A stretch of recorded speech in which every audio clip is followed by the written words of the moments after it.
You've tuned into Unpause Your Life with Dr. Callie Estes.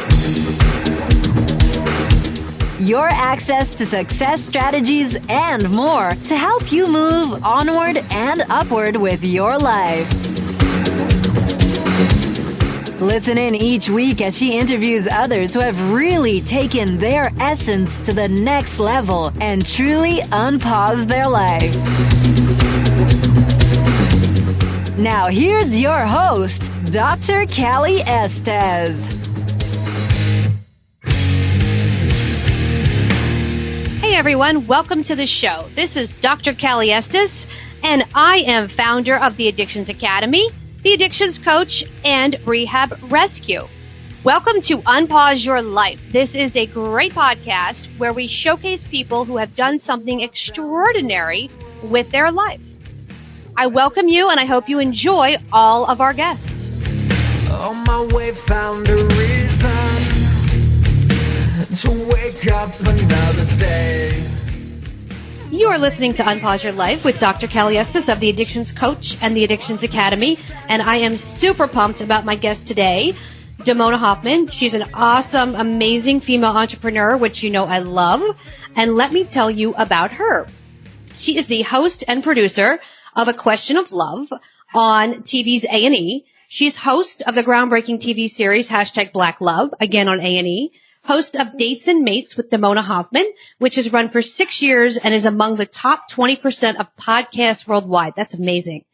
Reoccurring relationship contributor on CNN, BET.com's love expert and relationship writer.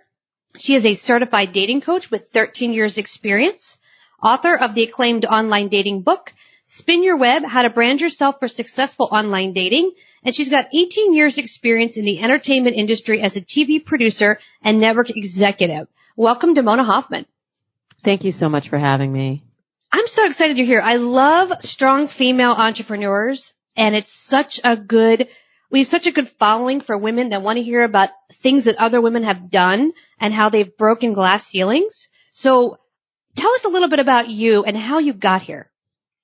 Oh, I broke through all of the ceilings, glass and otherwise. I actually started out my career as a casting director for television, and I taught classes for actors in how to market themselves because I found there were really talented people that just didn't know how they were presenting themselves and what to do once they got in the room to make their best impression. And I was single at the time and dating and frustrated, as I'm sure a lot of your single listeners are, with the whole dating process.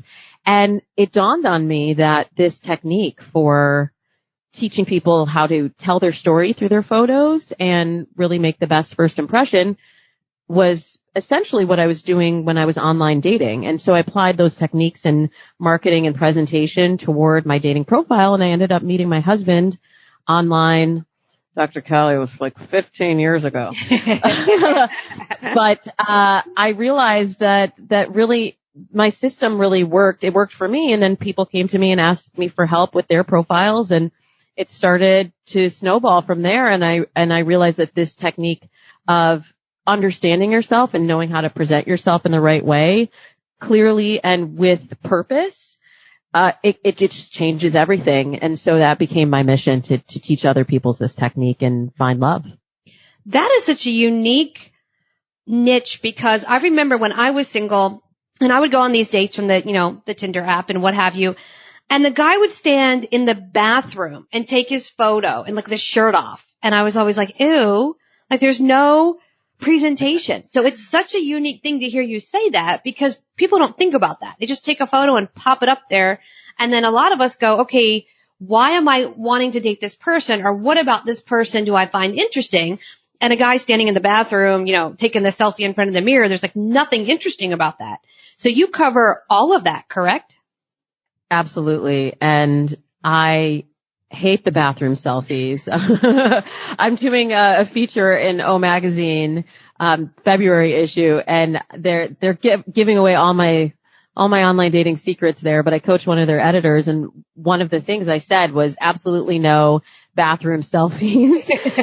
But beyond that, I really encourage clients to reframe their dating philosophy and really get a strategy around dating. So many times people say, well, I've been looking for love, or I've been hoping for love more often. And they expect it to just fall in their lap, to just come to them. But I say, think of the other things that you're successful at in your life, your career, your family relationships, all of those things you really invest in when you see results or you get the love back that you want from it. And there's this air of mystery around dating that it should just happen magically, and we should just know how to do it, and love should fall in our lap.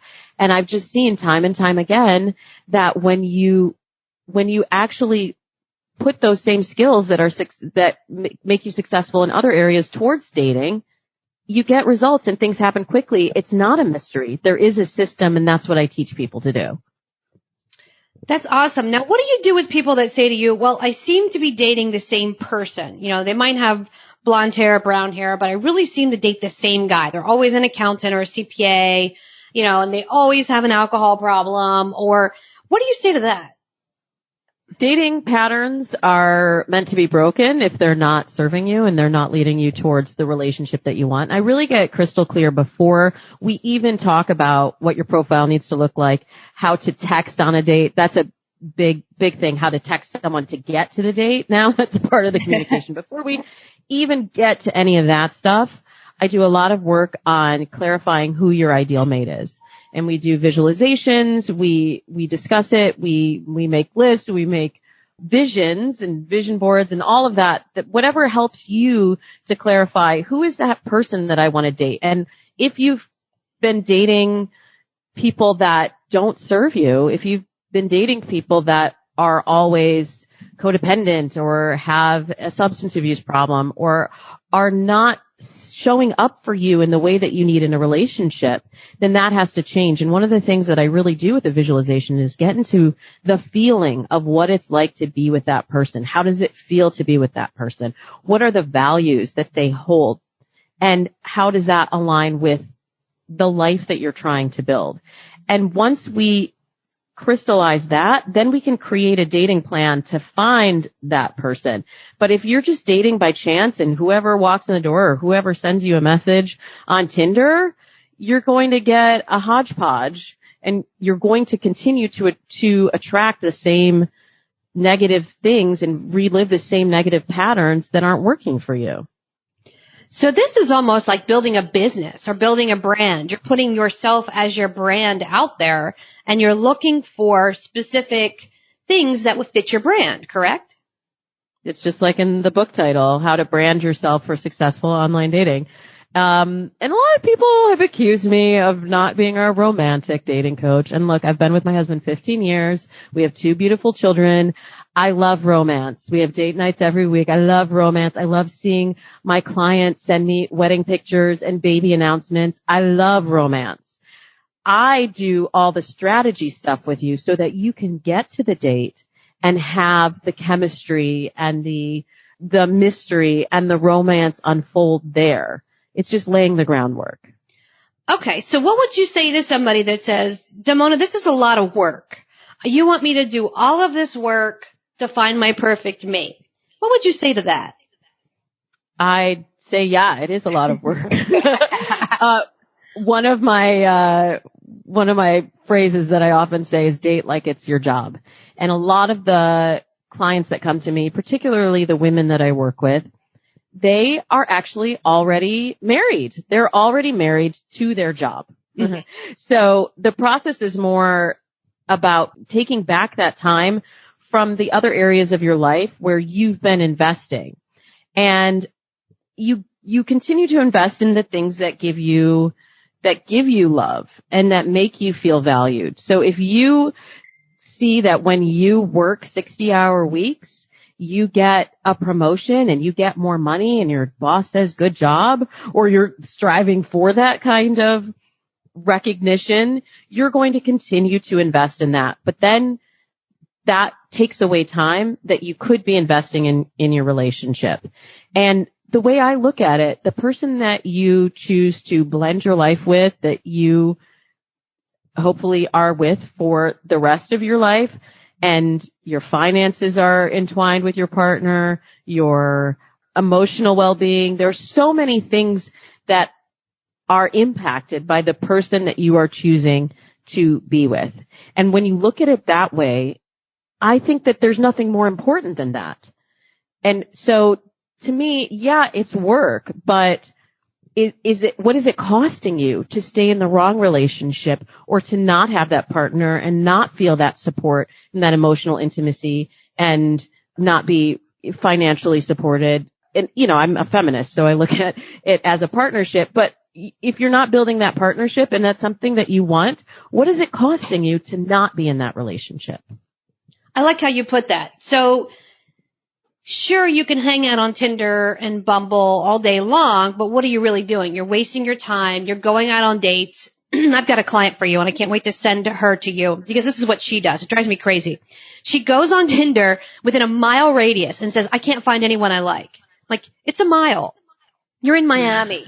You have to expand your search. And she's like, okay, 2 miles. I'm like, oh my God, 2 miles. And it's the same guy. And she says to me, I don't understand why I can't find love. And I went through and I said, honey, these are the same guy. They're all narcissists. They're all doctors and attorneys. And it's the same guy. They just look different. And she goes, really? I looked at her and I'm like, oh my goodness, I have to send her to you because she's not hearing that you got to put the time and effort in. She has one photo up. She's super successful in her job. She's CEO of a company, but when it comes to the dating, she just can't get it. So I think she'll be perfect for you because that's what she's doing. There's no time invested. And then she's got the second piece, which is the inner critic. She's always saying, well, I have to settle for this one or that one because, I'm in Miami and it's 7 women to 1 guy. There's always an excuse to it. So what do you do if you have a client who has an inner critic like that, who always has an answer of why they can't break through and find true love?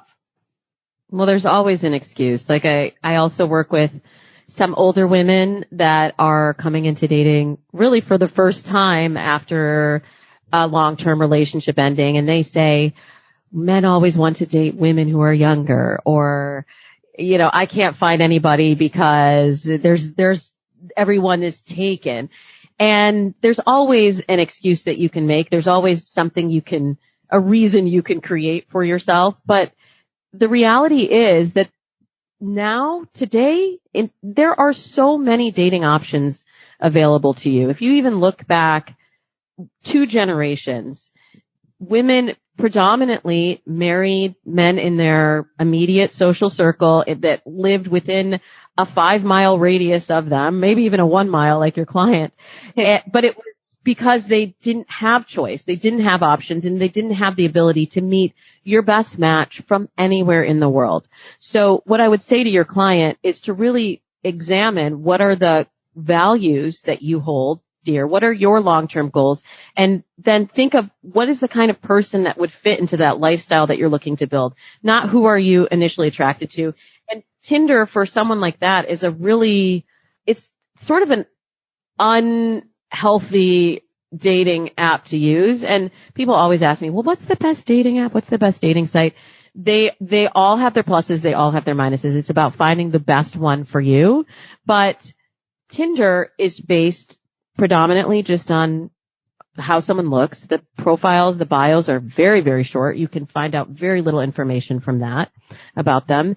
And, there's so much with the swiping where you get into that adrenaline rush of just swipe to the next. Oh, that person liked me. Swipe to the next, where you're not really evaluating who that person is at their core.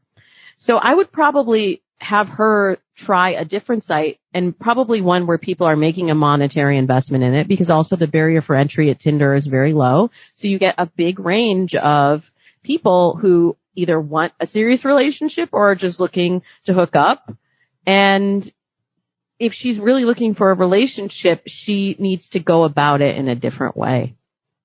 I'm sending her to you. She's a friend of mine. She's driving me bananas with this because this is so out of my wheelhouse. She'll send me photos and bios and be like, profile. And I'll psychologically profile for her, but they're all the same.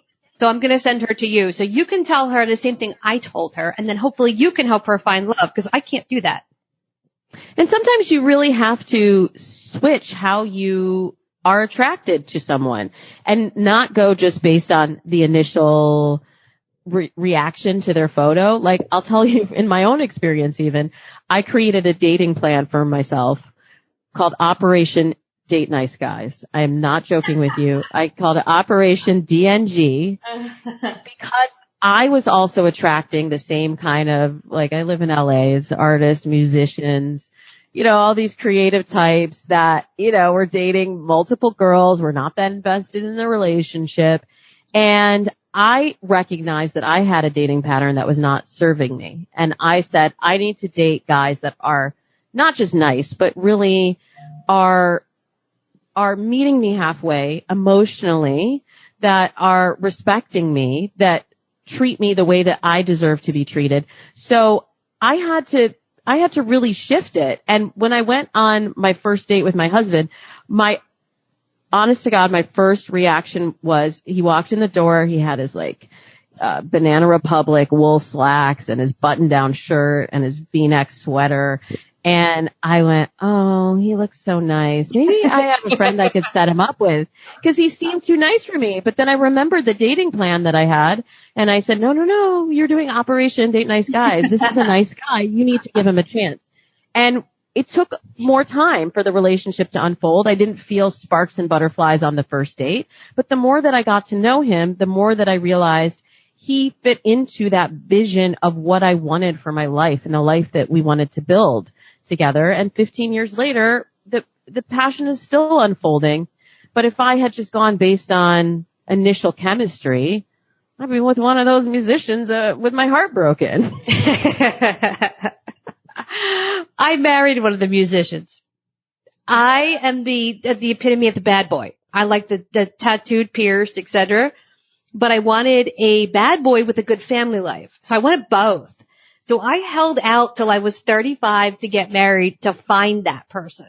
So I had a dating plan, not I guess as intense as yours. Mine was a list, and they had to meet everything on my list. If they didn't meet on my list, they were out. And everyone thought I was crazy because there's 20 items on my list. Tattooed, pierced, but he had to come from a good family, and he had to have a good moral compass, which you can't, usually most musicians don't have both. So I waited till I found the person, which I guess that would be my dating plan. Correct? Yes. And you did it with clarity. You knew the life you wanted to build and the person that would fit into that. And so that's why everyone's dating plan is different. And I have no judgment of the dating plan, but I also remove all of the physical traits, because that's what your friend and client is reacting to. They're swiping based on physical, chemical reaction. There's no way you can swipe on Tinder based on an emotional connection and value-based alignment. There's no way, because that information is not there.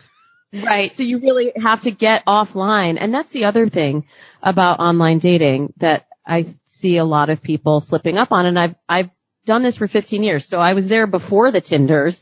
I was there even before texting was a big part of the communication and the process of getting to the date.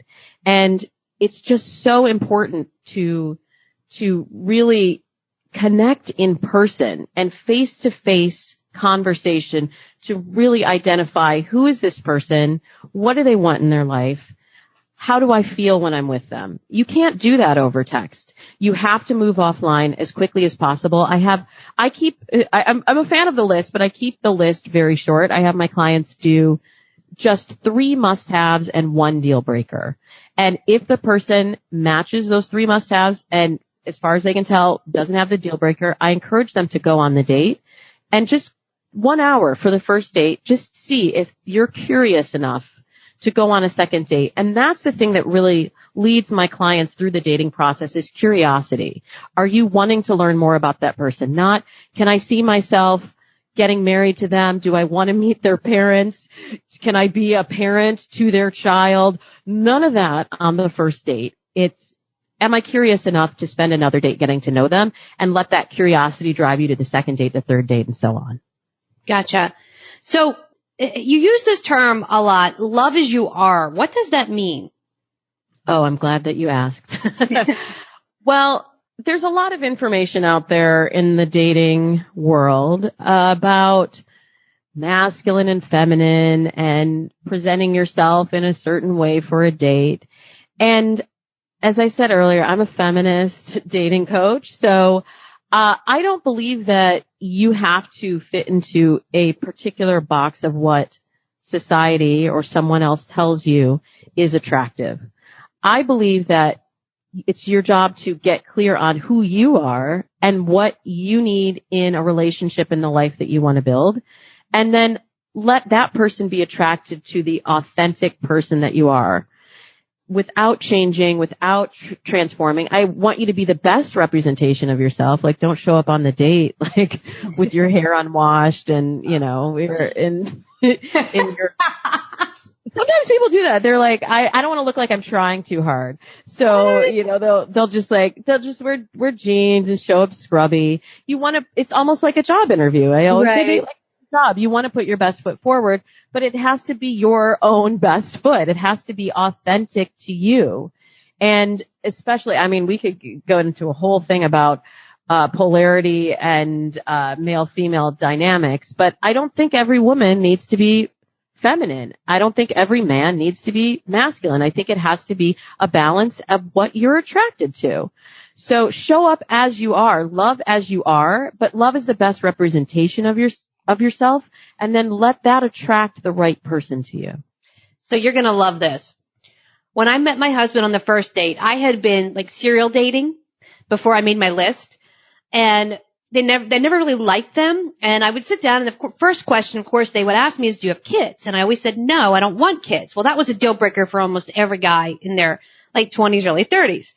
So when I sat down with my husband, we were at a coffee shop in New York, and I said, before we even start, because I was just exhausted at this point, I'm like, I don't want kids. And he goes, okay. I said, I don't have any kids. And he goes, okay. And I said, I don't cook, I don't clean, I don't do laundry. And he leaned over and he goes, what do you do? I said, I fuck and I make money. And he goes, marry me. And I went, why? And he goes, because I cook, I clean, I do laundry. And he goes, and I'd rather lay by the pool than have a full-time job. And I went, this is interesting. That was our first conversation. So when you talk about love as you are, I was so done with the whole charade of trying to be someone I was not to attract the guy I didn't want, that I finally just said, I'm going to do it my way. And that's how I landed my husband.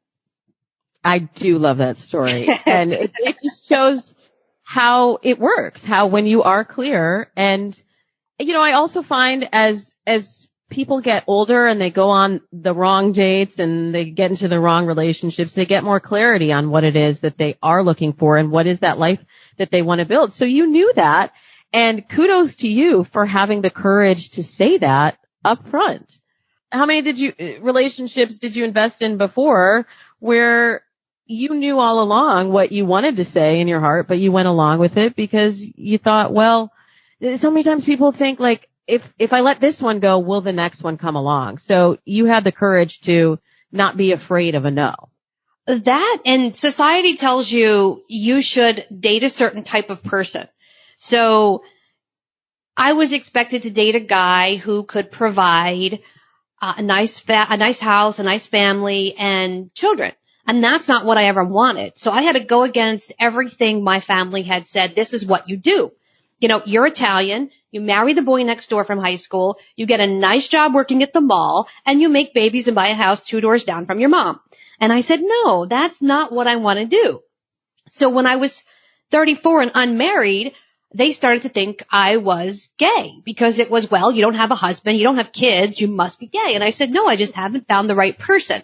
And in my culture, my background, that's unacceptable because no woman should be unmarried by 34 and not have kids. So I kind of bucked the system, and finally I just said, I'm just going to do it my way, because every guy I was meeting was I want to have kids, I want to have a nice house, I want to have a white picket fence, and that's just not me.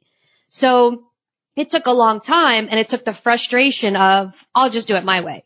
And then it worked, which I think a lot of women get caught in that, and they say, well, I'm supposed to do a certain thing, or I'm supposed to have a certain type of boyfriend or husband. And that's what I'm supposed to do, and then they don't like the person, and then 3 or 4 years into it, 2 kids later, they go, what am I doing? I'm married to this person I don't like. I have kids that are driving me crazy I don't want. And then I end up seeing them because they're drinking and doing Xanax and trying to escape the life they created that they really don't want. So I think it's very interesting. And they resent their partner, and then they also resent themselves, and they're living a life, like you said, that is sort of a lie to them. And this is why the clarity at the beginning is really clear, and this is why I will why my clients to death, even about core things. Like I'm of a Jewish background, and I used to write for JDate, so I'd get a lot of Jewish women that would say, well, I need to find a nice Jewish guy. And I'd say, well, why? And they'd say, well, because I'm supposed to. I'm like, well, why? Well, because that's what my parents told me. Well, why? And then we get into, well, is this something that is really a core belief of yours? Or is this something that your parents or society or someone else has told you you're supposed to want that? And as someone that we talked at the beginning about all the glass ceilings that are broken, I'm Black and Jewish. I've changed careers like 3 times. Every time I get a rule, I'm like, I do the same thing. I'm like, well, why is that the rule? And I look for ways to rewrite it. And so that's what I'm really excited to do for my clients, is to show them that you can rewrite the rules. You don't have to live the life that you're told you're supposed to live. Rewrite the rules for yourself and be in alignment with what you want and build the life that you want, because you only get to do it once. I love that. Be in alignment for yourself and build the life you want. That's awesome. Thank you. You're awesome. I want to thank you for coming on. It's been great. Tell my listeners how to find you, how they can hire you, where they can buy your book. Give us all your information. Well, the biggest thing we haven't even talked about yet, but the biggest thing that I do for singles and couples out there is the Dates and Mates with Damona Hoffman podcast. So my goal with that show is modern love made simple. I aim to give, just like this, very real, very direct, honest advice about how to live the romantic life that you want. And so I've been doing that for 6 years, podcasting every week. I really love it, and it's free. So there's no excuses. I want to take the excuses away and give everyone we'll level the playing field, give everybody the same chance at love. So I do that on Dates and Mates, and people can find me online at damonahoffman.com. I have a lot of complimentary resources and gifts that they can take and consume videos, audios, ebooks, and get the information to be able to date differently. And then if they choose to do a program with me beyond that point, they'll be in my love community at Dates and Mates from that point forward. Awesome. And we're going to put all that up for you. We'll put a link for your book and for your podcast and everything, so they can click right on it and hop over. Thank you so much. I have so enjoyed our conversation, and thank you also for sharing your knowledge with the Dates and Mates community. Awesome. And thanks for coming on. And you have been listening to Unpause Your Life with Dr. Callie Estes and my guest, Damona Hoffman.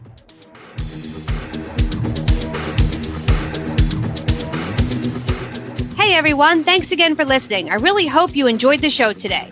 Head on over to iTunes and Apple Podcasts and leave a comment or review of what you think. Or contact us at 1-800-706-0318. If you want to be on our show, feel free to email or call. And if you have a topic, feel free to email or call as well.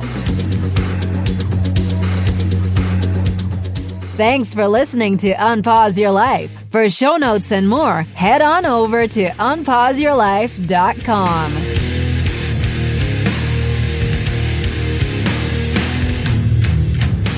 Big shout out to recoveryinnovators.com for help producing this show. Thank you, guys. I took a walk down the long road where they said that I shouldn't go. On my way found a reason to wake up another day. But they needed to show you all the things that you won't do. Find faith or religion, but nothing to show for it. No need to escape in love with my pain. I may